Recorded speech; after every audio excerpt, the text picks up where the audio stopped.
नमस्कार दोस्तों, आप सभी का स्वागत है हमारे YouTube चैनल रोजगार ग्रुप 2.0 में। तो दोस्तों, आज हम लोग जो सो ग्रुप डिस्कशन करने जा रहे हैं, यानी कि पूछताछ का क्लास करने जा रहे हैं और टोटल 75 सवाल हम लोग जो सो पूछताछ करेंगे। तो चलिए शुरू करते हैं और पहला सवाल है, बताइएगा जापान के संसद को क्या कहते हैं? तो सही आंसर है डायट कहा जाता है। दूसरा सवाल है, सुभाष चंद्र बोस का संबंध किस जगह से था? तो सही आंसर है कटक उड़ीसा से। अगला सवाल है, लॉर्ड डलहौजी द्वारा कितना ईस्वी में राज हड़प नीति शुरू की गई थी? तो सही आंसर है 1848 ईस्वी में। अगला सवाल है, बताइएगा इंग्लिश चैनल और उत्तरी सागर को जोड़ने वाली जो जल संधि है वह क्या कहलाती है? तो सही आंसर है डोबर जल संधि जोड़ता है। अगला सवाल है, बताएंगे भारत का सबसे पुराना तेल कुआं मतलब कौन है और कहाँ में? तो सही आंसर है डिगबोई, असम में है, याद रखना है। अगला सवाल है, एक्स-रे का खोज किसने किया था? तो सही आंसर है रोएंटगन ने किया था। अगला सवाल है, बताएंगे विश्व जनसंख्या दिवस कब मनाया जाता है? तो सही आंसर है 11 जुलाई को मनाते हैं। अगला सवाल है, भारत की पहली बोलती फिल्म कौन सी है? तो सही आंसर है आलम आरा। अगला सवाल है, दीन ए इलाही धर्म की स्थापना किसने और कब शुरू किया? तो सही आंसर है अकबर ने 1582 ईस्वी में। अगला सवाल है, विश्व की तीसरी बड़ी नदी बता देना है नाम। तो ये चीन में है और यांगची नदी इसका नाम है, याद रखना है। अगला सवाल है, बताइएगा कि ऑल मेन आर ब्रदर्स पुस्तक के लेखक कौन है? ऑल मेन आर ब्रदर्स पुस्तक के लेखक कौन है? सही आंसर है महात्मा गांधी। अगला सवाल है, फसल की कटाई का एक उत्सव है जिसका नाम बताना है। तो सही आंसर है पोंगल। कौन सा है? पोंगल। बताना है, लुढ़कती हुई पहाड़ियों का राज किसे कहा जाता है? सही आंसर होगा मिजोरम को कहा जाता है। अगला सवाल है, कामाख्या मंदिर किस राज्य में स्थित है? तो सही आंसर है असम में स्थित है। अगला सवाल है, सागरमाला परियोजना सागरमाला परियोजना किससे संबंधित है? तो सही आंसर है बंदरगाहों के विकास और आधुनिकीकरण से संबंधित है। अगला सवाल है, मृतकों का टीला मतलब क्या कहलाता है? तो सही आंसर है मोहनजोदड़ो को कहा जाता है मृतकों का टीला। बताना है कि क्लोरीन गैस कमरे के ताप पर मतलब किस रंग की होती है? किस रंग की होती है? तो सही आंसर है हल्के हरे पीले रंग की होती है। अगला सवाल है, संपूर्ण क्रांति का नारा किसने दिए थे? तो सही आंसर है जयप्रकाश नारायण ने दिए थे। अगला सवाल है कि कामगारों के निर्वाण मजदूरी से संबंधित अनुच्छेद है जिसका नाम बताना है। अनुच्छेद कै में वर्णन है? तो सही आंसर है अनुच्छेद 43 में वर्णन है। अगला सवाल है, बताएंगे भारत के संविधान में आपात उपबंध और राष्ट्रपति के अधिकार लिया गया है कहाँ से, यानी किस देश के संविधान से? सही आंसर है जर्मनी के संविधान से। अगला सवाल है, सिंधु और जास्कर जो नदी है वह कहाँ में मिलती है? तो सही आंसर है लद्दाख में मिलती है। बताना है कि कामरूप किस राज्य का पुराना नाम है? कामरूप। तो सही आंसर है असम का जो है सो पुराना नाम है। अगला सवाल है, भोजन से प्राप्त ऊर्जा को किसमें मापा जाता है? तो सही आंसर है कैलोरी में मापा जाता है। अगला सवाल है, बताएंगे कि भारत के नियंत्रक एवं महालेखा परीक्षक का कार्यकाल जो है वह कितने वर्षों का होता है? तो सही आंसर होगा 6 वर्ष या 65 वर्ष का होता है, याद रखना है। बताना है कि विश्व स्वच्छता दिवस कितना ईस्वी को मनाया जाता है? सही आंसर है 5 मई को मनाया जाता है। अगला सवाल है, 1980 ईस्वी में मतलब कितने बैंकों का राष्ट्रीयकरण हुआ था? तो सही आंसर है 6 बैंक का राष्ट्रीयकरण हुआ था। अगला सवाल है, अंडमान और निकोबार द्वीप समूह को कौन सी चैनल अलग करती है? तो इसका सही आंसर है 10 डिग्री चैनल अलग करती है। अगला सवाल है, बताना है कि शेर शाह सूरी के मकबरा कहाँ में स्थित है? शेर शाह सूरी के मकबरा सही आंसर है सासाराम में स्थित है। अगला सवाल बताएंगे, 1 GB बराबर कितना MB होते हैं? तो सही आंसर होगा 1024 MB होते हैं, याद रखना है। अगला सवाल है कि अखनूर का किला किस नदी के किनारे है? अखनूर के किला। तो सही आंसर होगा चिनाब नदी के किनारे है। नेक्स्ट सवाल है, अंतरिक्ष अनुप्रयोग केंद्र कहाँ में स्थित है? तो इसका सही आंसर है अहमदाबाद में स्थित है। अगला सवाल है, भारत में सिविल सेवा का जनक किसको कहा जाता है? तो सही आंसर है लॉर्ड कॉर्नवालिस को कहा जाता है।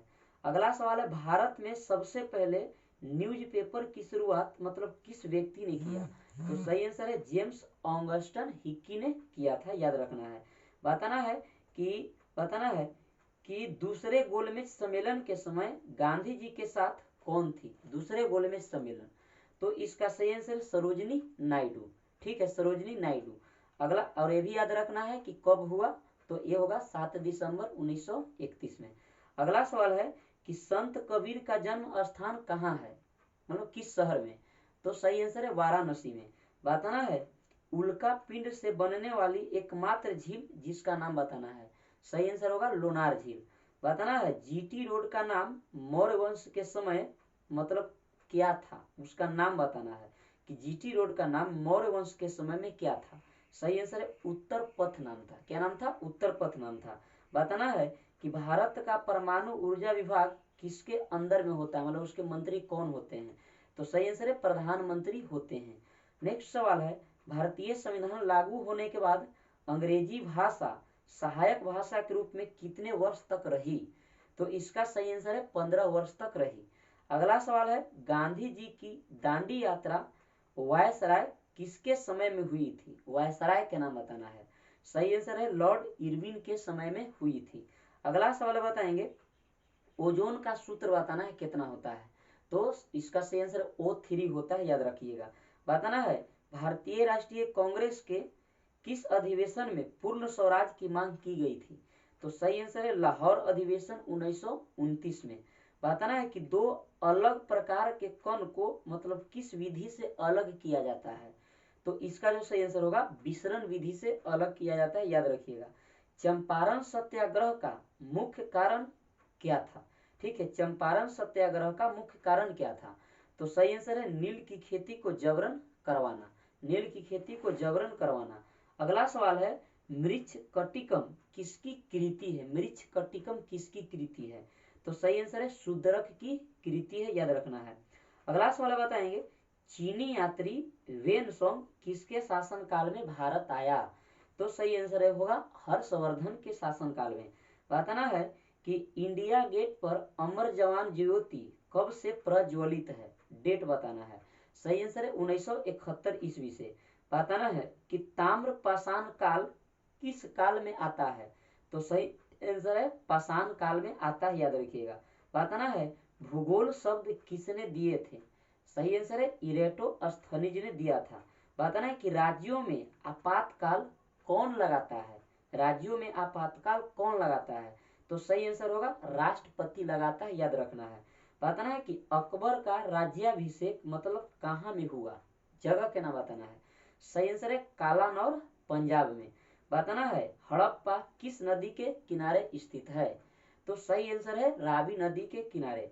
बताना है कि कावेरी नदी मतलब कहाँ में गिरती है कावेरी नदी? सही आंसर है बंगाल के खाड़ी में। अगला सवाल है बताना है कि सूर्य की बाहरी परत को क्या कहते हैं? सूर्य की बाहरी परत को सही आंसर है कोरोना कहते हैं, याद रखना है। बताना है कि भारत में नमकीन जल की मगरमच्छ मतलब कहाँ में पाई जाती है? नमकीन जल की मगरमच्छ, तो सही आंसर है अंडमान निकोबार में पाई जाती है। बताना है कि पंडित बिरजू महाराज का संबंध किस नृत्य शैली से है? तो सही आंसर है कथक नृत्य शैली से है।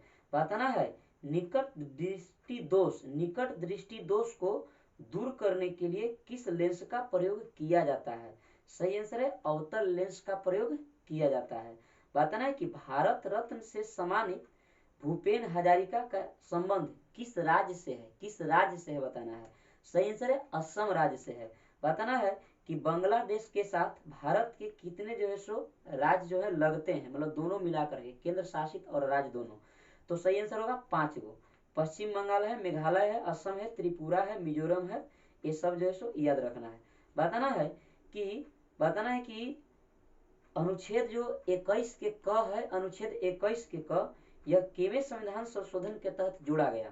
सही आंसर है 86वां संविधान संशोधन 2002। बताना है कि 1857 की क्रांति कितना ईस्वी को और कहां से शुरू हुई? सही आंसर है 10 मई को और मेरठ से शुरू हुई। बताना है चौसा का युद्ध कब और किसके किसके बीच लड़ा गया? तो सही आंसर है 1539 ईस्वी में शेर शाह सूरी और हुमायूं के बीच लड़ा गया था। अगला सवाल है कि 15 अगस्त 1947 को जब देश आजाद हुआ तो उस समय गांधी जी कहाँ में थे? तो सही आंसर है कोलकाता में थे, याद रखना है। बताना है काकोरी कांड कब हुई, काकोरी कांड बताना है। सही आंसर है 9 अगस्त 1925 ईस्वी को। बताना है बांस एक नृत्य है जो किस राज्य से संबंधित है? तो सही आंसर है मिजोरम राज्य से संबंधित है। बताना है कि मधुबनी पेंटिंग है जो किस राज्य से संबंधित है? तो यह जो है बिहार राज्य से संबंधित है, याद रखना है। बताना है कि राष्ट्रपति की अनुपस्थिति में उनका कार्य कौन संचालित करता है? तो इसका सही आंसर होगा उपराष्ट्रपति करता है, याद रखना है। बताना है कि भारतीय रुपये के आर जो डिजाइन है वह किसने तैयार किया था? तो सही आंसर है डी उदय कुमार ने तैयार किया था। अगला सवाल है आंत रस पाचन क्रिया में प्रोटीन को किसमें बदलता है? आंत जो रस है वह पाचन क्रिया में प्रोटीन को किसमें बदल देता है? तो सही आंसर है इम्यूनो अम्ल में बदल देता है। तो ये था सवाल और सेट 1 जो हम लोग ग्रुप डिस्कशन किए। दोस्तों वीडियो अच्छा लगे तो लाइक करिए और हमारे चैनल को सब्सक्राइब करके बेल आइकन जरूर दबाइए।